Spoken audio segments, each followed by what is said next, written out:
Alors que dans la chambre haute, il n'était que 120 personnes.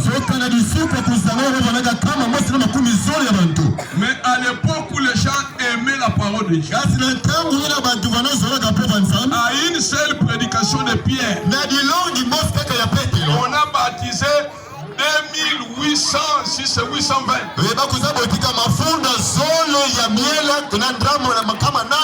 Nous ne voyons pas là où il faisait des courses pour aller suivre les enseignements quelque part.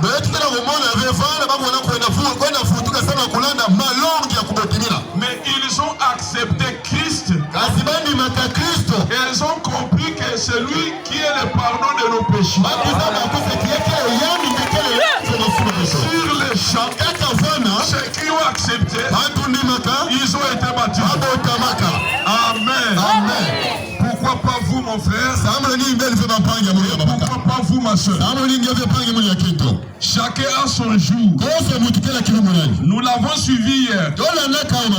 Que Dieu nous ouvre une porte. Il nous donne une opportunité afin que nous puissions être en communion avec lui. Dieu aime la communion. Il était avec les anges, les séraphins dans le ciel. Personne ne lui a donné le conseil de créer les gens.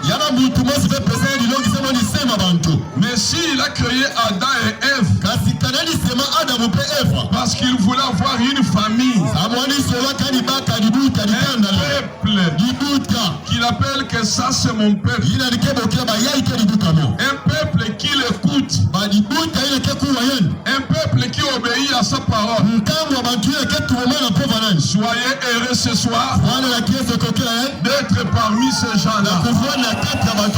C'est une grande bénédiction que vous soyez comptés parmi ce peuple. Car aujourd'hui, c'est lui Jésus qui est en train de toquer. C'est lui qui a besoin de toi.